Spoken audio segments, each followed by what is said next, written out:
Hi everyone, welcome to my kitchen. In today's recipe, I'm going to show you how to make a vegetarian Thai green curry. It's one of my favorites, and Thai cuisine in general is a family favorite because it's got subtle flavors of all the different condiments like coriander, basil, and especially lemongrass and coconut milk, which heightens the flavor of this entire dish. So without wasting any time, I'm going to show you small tips and tricks of how you can make a perfect Thai green curry. So let me get started right away. So my first step is to make the Thai green curry is to make the Thai green curry paste, and for that lemongrass is a very important ingredient, and I have like other list of ingredients as well.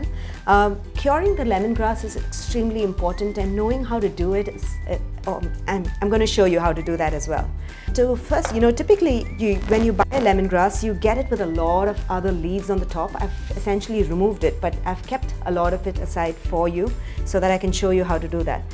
First, cut off the stem of the lemongrass, which is the core, the root, and keep peeling it until you come to the tender portion of the lemongrass. Okay, so you will see all this. Don't throw it away. You can use it in making your chai. But essentially I'm just going to keep peeling it until I reach the most tender portion of it. And you will know when you actually cut into it and it cuts more smoothly. Notice that there is no fiber. If you see there's fiber, which means you need to go in one more level and then remove it a little more. Okay, so that's when you know that it is really tender. So I'm just going to remove that, and now it's perfect. See, there's no fiber coming out as well.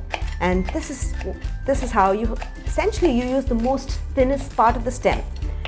So I'm just going to cut it all up and just cut the remaining part of the lemongrass too.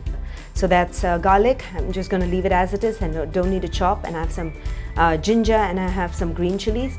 I'm going to go a little slow on the green chilies because I'm going to be taking it home for dinner. So I'm just going to add like one green chili which I've cut up. But essentially, if you like your Thai curry to be spicy, then you can add a couple of more green chilies or even a red chili. Okay, so the next is to chop up the spring onions. I have some spring onions here, and along with the bulb as well as the leaves, I'm just going to chop them up.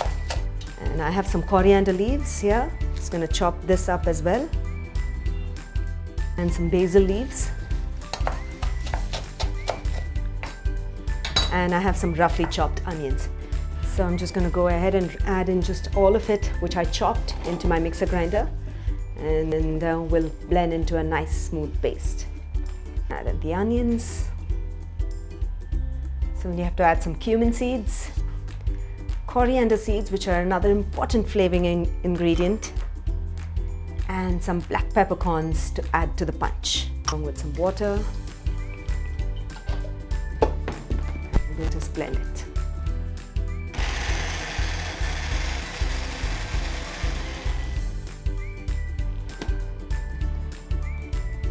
Oh, it's spicy. Just adding one green chili, and I can smell the flavors of lemongrass, basil, and the gut from the green chilies. It smells really good, and it has been ground into a nice smooth paste. Notice it's really smooth.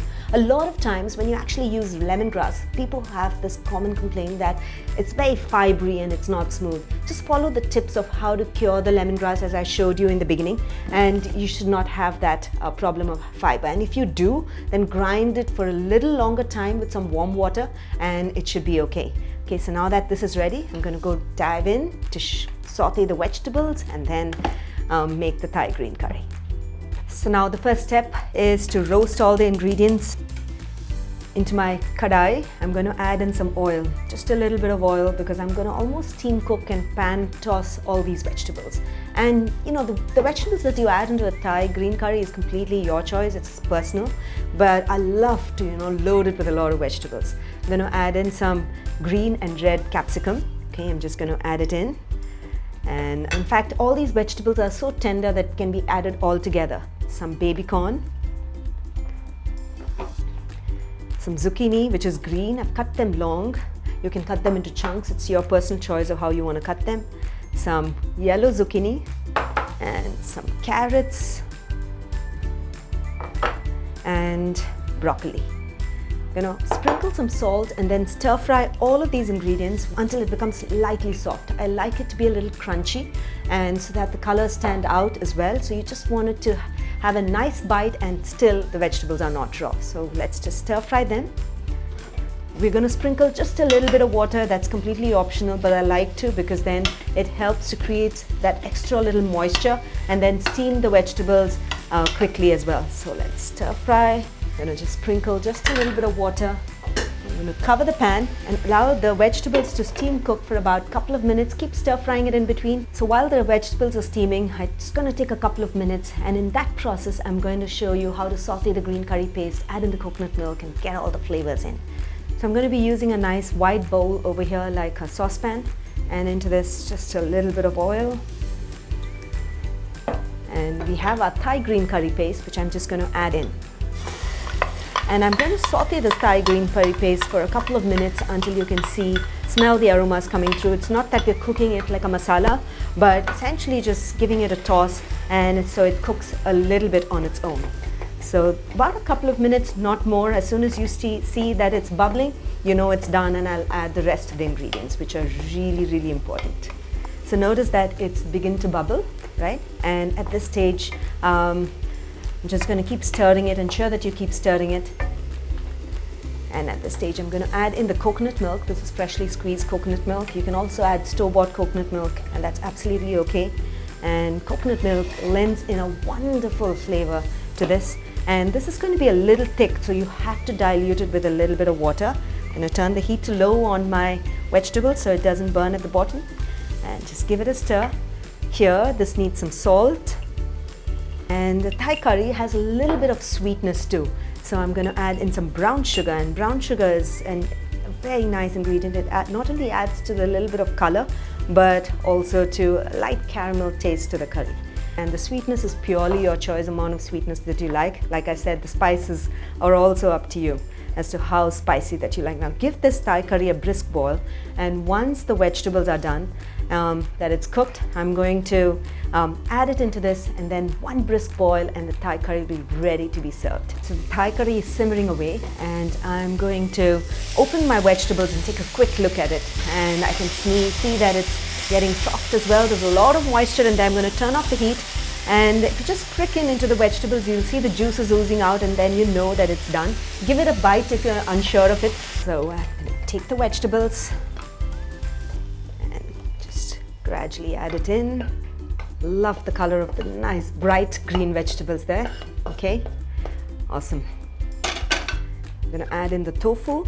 Tofu is completely optional, but I like adding tofu. It adds great texture and protein as well. I'm going to give it a stir. It's thickened up a little bit. It needs a lot of water. Just going to pour in some water. So ensure that when you add water, check the salt, and if there's any spices that you need to add, which most likely you want, because the curry paste is really thick. And that's it. So if you like it to be thick, then you keep the curry thick. If you like it to be a little more thin, add more water. But salt and sugar is something that you definitely need to check. So I think I like the consistency of the Thai curry right now over here, and it looks perfect. What I'm going to do is to give it a quick taste and see if it needs some salt or even some sugar. It definitely needs some salt. So I'm just going to sprinkle some more salt and allow it to nicely boil, just one boil before you're ready to serve, and then serve it along with some hot steamed rice. So just before serving, you need to add in some freshly toned basil leaves, because that heightens the flavor of the Thai curry, and that's exactly what I'm going to do. Just going to tear up some fresh basil leaves and add it inside.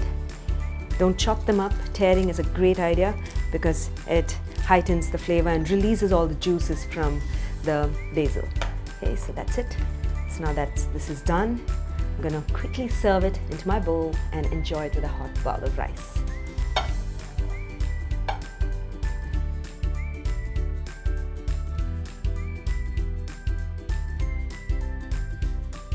So I hope you enjoyed watching this recipe of how to make the vegetarian Thai green curry. You must try it for a weekend dinner, and I'm sure your family will love it. It's a one-dish meal. All you need is a hot bowl of steamed rice, maybe flavor it with some coconut milk or fresh coconut, and then serve it along with this, and it's absolutely delicious.